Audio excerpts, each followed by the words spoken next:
Tyr is one of the most famous city-states on all of Athas, and for good reason. In a world where sorcerer kings rule with absolute power, where slavery defines the lives of countless people, and where survival itself is a daily struggle, Tyr stands apart. The city's story is inseparable from its ruler, Kalak, a sorcerer king who dominated Tyr for more than 1,000 years.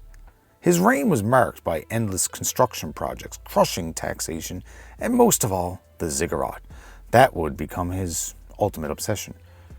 But unlike the other city-states, Tyr's history did not end with the unshakable rule of its monarch. Kalak's death at the hands of rebels and heroes changed the city forever, creating the first place in Athas to openly reject the rule of a sorcerer king. That single moment, the fall of Kalak, makes Tyr unique. No other city-state has ever seen its people rise up and succeed. No other city attempted to abolish slavery or experiment with a government not centered on a single tyrant. Tyr became a symbol of what Athas could be, even as it struggled to survive the aftermath of revolution. In this video, we're going to dive into Tyr's history, its politics, its people, and its role in the world of Dark Sun. From the days of Kalaks Tyranny to the uncertain future of the Free City, we'll explore why Tyr is not only central to Athas, but also to the stories players and dungeon masters will tell in this setting. To begin understanding Tyr, we first need to place it in the world of Athas. Tyr lies on the southern edge of the Tablelands, close to the Ringing Mountains, and just north of the great alluvial sand wastes. This location has always shaped its destiny. On one side, the mountains provided stone, metals, and a degree of natural protection. On the other, the open desert offered trade routes, but also danger. Unlike many of the other city-states, Tyr was rich in iron. In a world where metal is scarce, this made Tyr enormously influential. Weapons formed in Tyr's iron mines were traded across the Tablelands, and that resource was one of the main reasons Kalak was able to hold power for so long. Controlling iron meant controlling armies, both Tyr's own and those of any ally or client who relied on its exports. The city itself was built as a sprawling urban center surrounded by high walls. These defenses were necessary, not just against raiders and desert threats, but also against the political intrigue of rival city-states. The walls and gates of Tyr defined its borders, but inside those walls, life was crowded, stratified, and often brutal. What makes Tyr interesting compared to other city-states is how its geography fed directly into its politics. Being on the edge of the Tablelands made it both a gateway and a prize. Its iron mines gave it wealth, but also made it a target, and its walls, though strong, couldn't protect the people from the ambitions of Kalak, or later, the chaos that came after his fall. When we talk about the Free City of Tyr, we're talking about the place that was never isolated. From the beginning, Tyr's geography tied it to the struggles of the Tablelands, making it both a trade hub and a battlefield in the endless contest of survival on Athas. For over 1,000 years, Kalak ruled Tyr as its sorcerer king. Like all the monarchs of Athas, he was both a defiler and a tyrant. His reign was absolute, and the people of Tyr knew him as both their master and their oppressor. Kalak's power wasn't only political, though. It was magical. He drew life from the lands to fuel his spells, leaving ruin in his wake, just as other sorcerer kings did. But what set Kalak apart was his obsession with a single project, the construction of a massive ziggurat that dominated the heart of Tyr. The ziggurat consumed the city's resources for decades.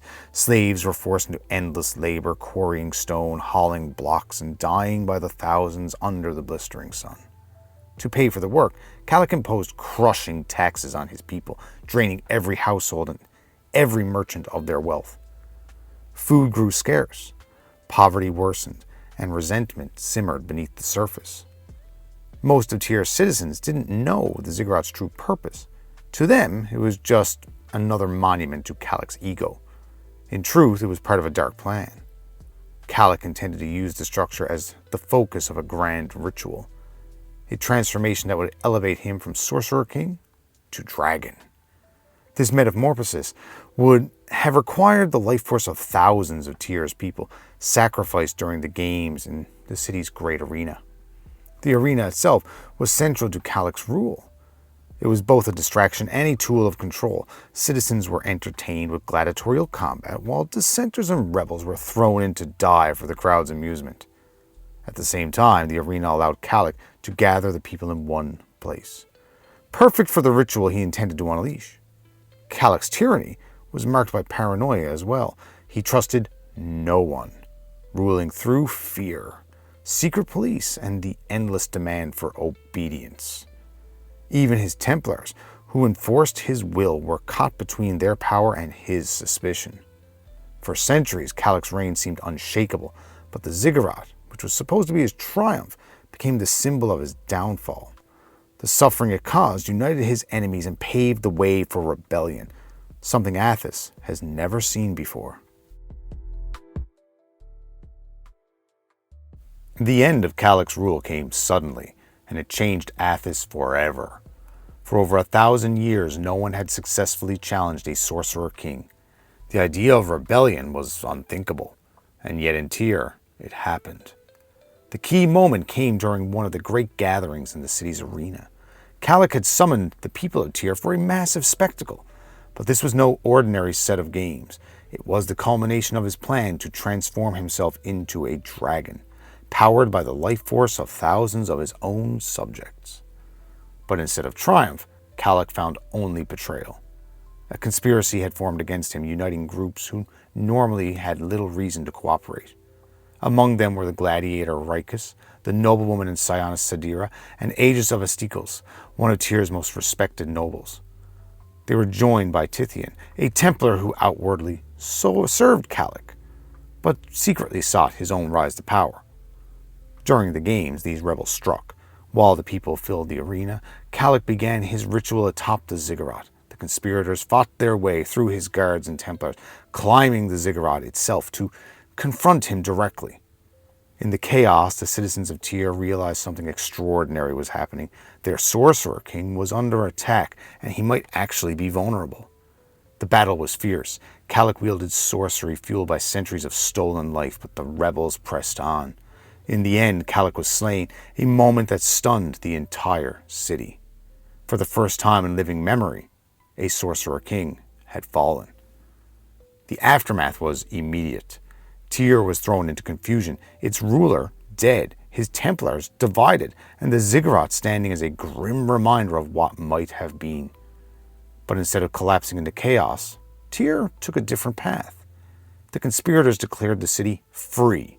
Slavery was abolished, a radical move that shocked the tablelands, and the idea of ruling without a sorcerer king became reality. Of course, this free city was far from stable. Tithian maneuvered into power, claiming the throne for himself as a first king of a new Tyr, while the rest of the city struggled to adapt. But in that moment, with Kalak dead and the people of Tyr tasting freedom for the first time, history had shifted.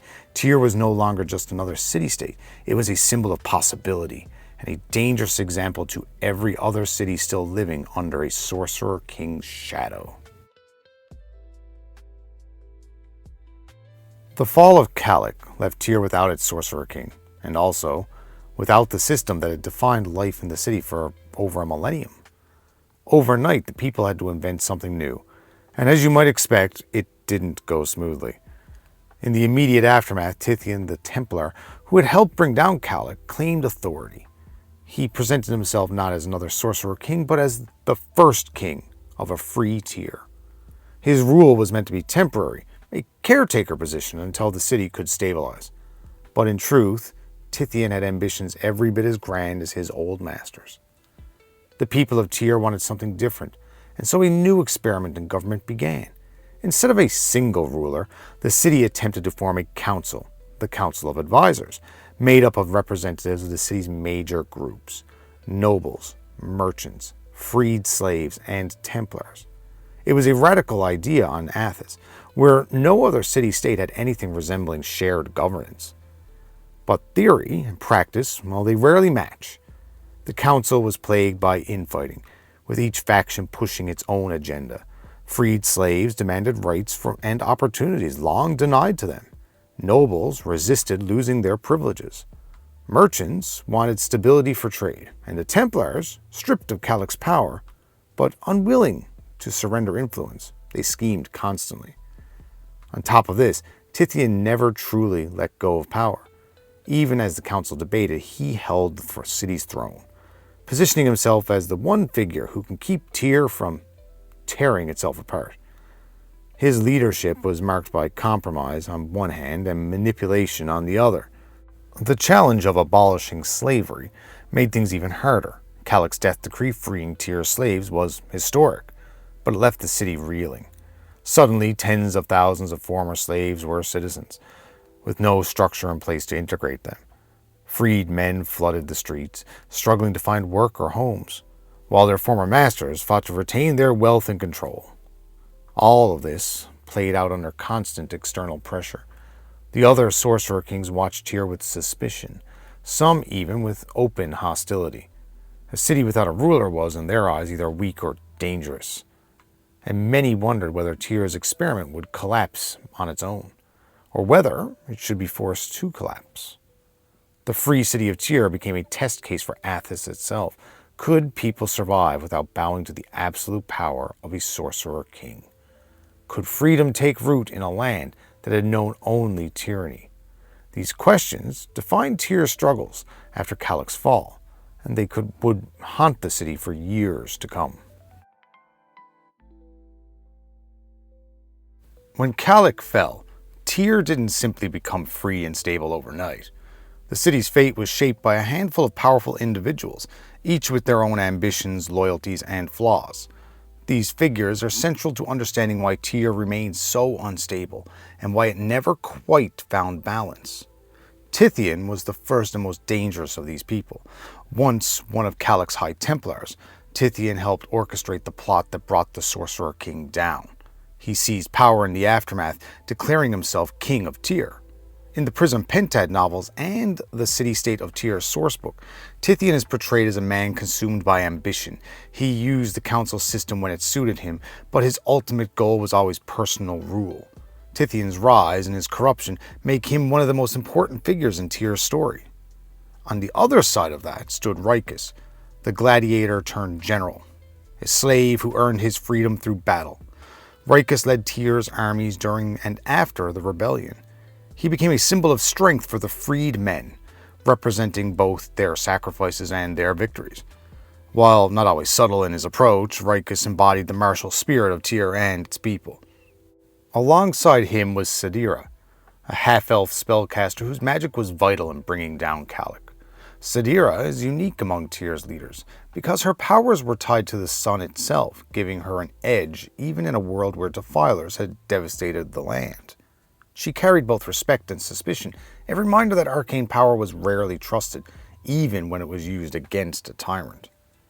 Aegis, a noble and powerful psionist, tried to hold the middle ground. He pushed for order, justice, and stability, but his noble status often put him at odds with freed men who distrusted the old hierarchy. Aegis embodied the possibility of a reformed nobility, but also the tension between tradition and change. Beyond these well-known names, the City-State of Tyr sourcebook introduces members of the Council of Advisors, a shifting body made up of nobles, freedmen, and even former Templars. Their constant rivalries, betrayals, and disagreements reflected Tyr itself, a city trying to reinvent government without any precedent. These figures, Tithien, Rikus, Sadeira, Aegis, and the Council, turned Tyr into more than just a city without a king. They made it into a stage where politics, ambition, and idealism clashed. Their stories give players and dungeon masters the perfect human dimension to Tyr's struggle. For centuries, Tyr's strength had rested on a single resource, iron. In a world where metal is incredibly rare, Tyr's mines were its lifeline. The city-state exported iron weapons and tools across the tablelands, and that trade was what allowed Kalak to fund his armies, his monuments, and his tyranny. But after his death, everything had changed. The first problem were the mines themselves. The majority of miners had been slaves, and with the abolishment of slavery, the workforce collapsed almost overnight. Some freedmen refused to return to the mines at all, seeing it as a symbol of their former chains. Others demanded fair pay and rights, things the city wasn't prepared to provide on such a massive scale. Production plummeted, and with it, Tyr's greatest source of wealth. At the same time, rival city-states watched closely. Nibene, Uruk, and Ram had long depended on Tyr's exports. Now, with the supply faltering, they began to look for opportunities to either control the mines or cut Tyr out of trade entirely. Caravans became targets, and merchants in Tyr found themselves squeezed between internal unrest and external pressure. The crisis hit the city hard. Prices soared, poverty deepened, and political tensions worsened. Nobles and merchants who had once grown rich on iron suddenly found their fortunes shrinking. Freed slaves who had expected a better life found instead that opportunity was scarce and resentment grew on all sides. It wasn't just an economic issue, it was a survival issue. Without iron, Tyr's armies weakened. Without trade, food supplies from outside the city dried up. Tyr's new experiment in freedom was built on shaky ground, and the iron crisis exposed just how fragile it really was. Leaders like Tithian tried to stabilize the situation, but his motives were often questioned. He saw the mines as his key to holding power, even as the council and the people demanded more equitable solutions. The crisis turned every political debate in Tyr into a matter of life and death. Because if the city couldn't solve its iron problem, it might not survive at all. The irony is, what had once been Tyr's greatest strength, its monopoly on iron, became one of its greatest weaknesses. The city could not live on its old systems of exploitation, and it struggled to build something new in their place. For dungeon masters and players, this tension makes Tyr a perfect setting. Adventures could easily center on trade disputes, sabotage, caravan guarding, or even the desperate politics of who controls the mines. In a way, the Iron Crisis defined Tyr every bit as much as Kalak's Fall did, because it forced the city to confront the cost of freedom in a world where survival was never guaranteed. Tyr's army had once been one of the strongest in the Tablelands, thanks in large part to its iron. Kalak had armed his soldiers and gladiators with metal weapons, giving them an edge over rivals who had to rely on bone, obsidian, or stone. But after his death, Tyr's military strength was tested in ways the city had never experienced before. The immediate problem was the mines. With iron production faltering, the steady supply of weapons and armor had dried up. Soldiers still carried metal blades, but the promise of constant resupply was gone. At the same time, freed slaves and political unrest made it harder to maintain a disciplined army. Tyr's garrison shrank in both size and effectiveness, even as its enemies looked on with interest. And Tyr had plenty of enemies. The neighboring city-states of Uruk, ruled by the sorcerer king Hamanu, was one of the most dangerous. Hamanu is known as the Lion of Uruk, a brilliant strategist and one of the most militarily disciplined rulers of Athas. He watched Tyr carefully, and at times he directly threatened the free city, seeing both opportunity and weakness in its new government. Other city-states like Nibede and Ram had their own reasons to keep Tyr unstable. For them, a free city without a sorcerer king was a dangerous precedent. If Tyr succeeded, it might inspire their own people to dream of rebellion. If it failed, it would serve as a warning. Either way, Tyr could not be ignored. Inside the city, the gladiators who had once fought in Kalak's arena played a unique role. Many of them became leaders, not just of the army, but also of the people. Figures like Rikus, the gladiator who helped slay Kalak, represented both strength and the possibility of freedom. But gladiators were not trained generals, and Tyr often lacked the organization and strategy of its rivals. Defense was also about more than armies. Tyr's high walls and gates gave it strong fortifications, but no wall can protect against betrayal, famine, or unrest inside. The city's leaders had to rely on diplomacy, trade negotiations, and sometimes sheer bluffing to keep larger threats at bay. What made Tyr's position so precarious was the balance between internal weakness and external hostility. Every other city-state had a sorcerer king, a nearly godlike figure who could enforce unity by fear alone. Tyr had no such figure. Instead, it had a council, a struggling economy, and a restless population. Its survival depended on navigating both its enemies abroad and its divisions at home. For players exploring the world of Dark Sun, this tension makes Tyr one of its most compelling settings. A single treaty, a failed defense, or even a secret alliance could decide whether the free city remains independent or falls to its neighbors. Tyr's military and political struggles are inseparable, because on Athas, power is always the price of survival. Life in Tyr, like everywhere on Athas, was harsh. The city sat on the edge of a desert where water was scarce, food was limited, and survival was always uncertain. What made Tyr unique was the social and cultural upheaval that followed after Kalak's death. Before the fall, Tyr's society was rigid. At the top stood Kalak and his Templars, who controlled every aspect of law, trade, and daily life. Below them were the nobles, wealthy families who owned land and profited from the iron trade. Merchants and craftsmen filled the middle ranks, while slaves formed the largest and lowest class, working the mines, fields, and homes of the powerful. The abolishment of slavery changed all of that overnight.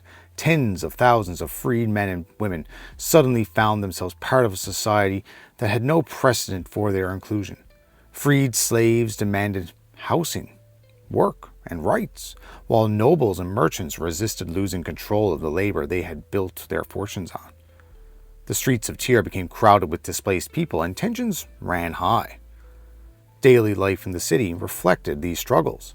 Markets were full of traders from across the tablelands, but prices were very high and supplies uncertain.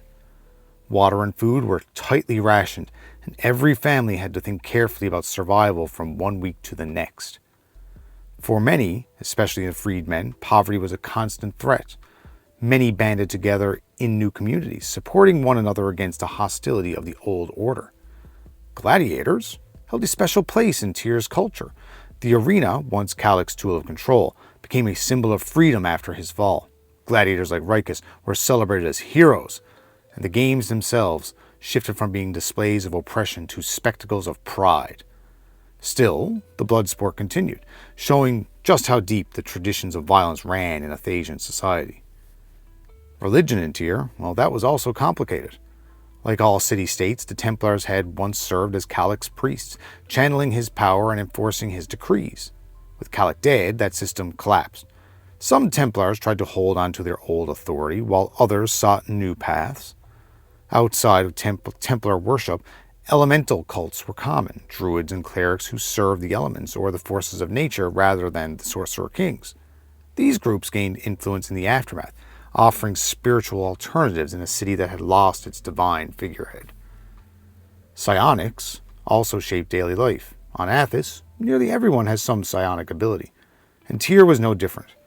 From simple talents like communication or minor defense, to the powerful disciplines practiced by nobles like Aegis, psionics were as much a part of Tyr's culture as trade or combat. All of this created a society in transition. Tyr was no longer the city of Kalak, but it was not yet stable as the free city either. Its people lived in a constant state of change, caught between old hierarchies and new freedoms, between hunger and hope, between tradition and the possibility of something better. The story of Tyr does not end with Kalak's death. In fact, in the official material, Tyr's fate is left deliberately unresolved. Unlike other city-states where the rule of a sorcerer king creates a predictable pattern of tyranny and survival, Tyr stands as an open question. The city-state of Tyr supplement paints a picture of a city in transition. Slavery has been abolished, but no new system has fully taken root.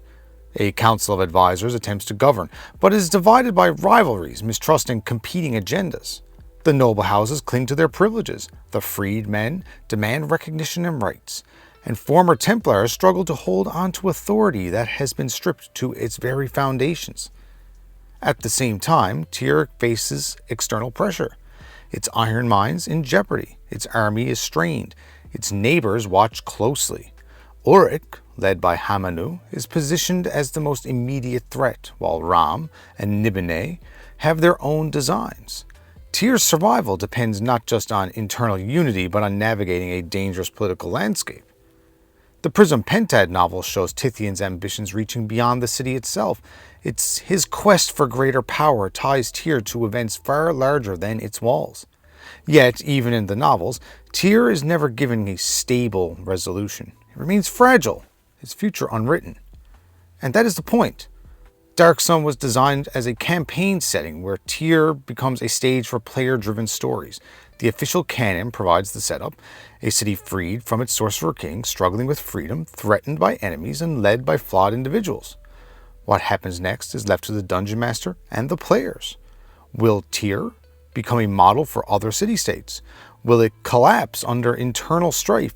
Will another tyrant seize power? The sources do not answer. They leave the question open because Tyr's future is meant to be shaped at the table, not dictated in print. That uncertainty makes Tyr one of the most compelling parts of Dark Sun. It is both unique and unstable. A city standing on the edge of history, and the outcome, for better or worse, is left in the hands of those who tell its story. Tyr is more than just a city on the map. It is the story of rebellion, survival, and the delicate hope that even in the harshest world, people can fight for something better. From Kalaks Tyranny to the rise of the free city, Tyr shows us that freedom is never guaranteed. It must be earned, defended, and sometimes risked.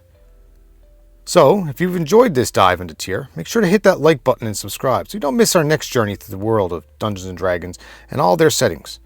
And I'd love to hear your thoughts. Which part of Tyr's story do you find the most fascinating? The fall of Kalak, the struggles of the free city, or the tension with neighboring city-states?